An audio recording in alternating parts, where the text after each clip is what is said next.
हम ये पढ़ने वाले हैं कि साइकोलॉजिकल फाउंडेशन ऑफ एजुकेशन, शिक्षा मनोविज्ञान के महत्व और उसकी उपयोगिता क्या है। तो सबसे पहले तो आप ये समझिए कि साइकोलॉजी क्या है। साइकोलॉजी का मतलब वो विज्ञान या वो शास्त्र जिसकी वजह से हमें किसी के भी मन की अवस्था या उसकी स्थिति से अगर हम परिचित हो जाते हैं तो हम ये कहते हैं कि हम साइकोलॉजिकली उस व्यक्ति को समझ पाते हैं।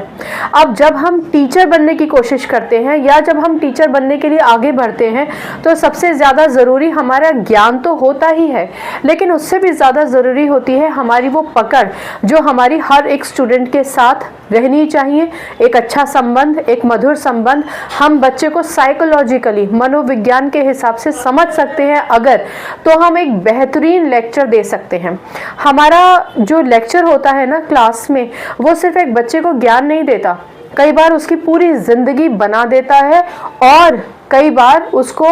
कई चैलेंजेस दे देता है जो बेमतलब के चैलेंजेस हैं। आप सभी जानते हैं,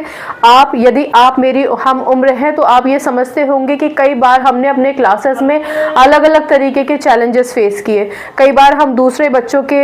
प्रभाव में आकर या ये कहिए कि हिचकिचाहट में अपने टीचर से सवाल नहीं पूछते थे और हमारे टीचर्स को ये पता भी नहीं चलता था कि हम किसी डाउट में हैं, हम कोई चैलेंज फेस कर रहे हैं या नहीं कर रहे हैं, ठीक है ना। तो विद ड्यू रिस्पेक्ट हम सबके टीचर्स ने हमें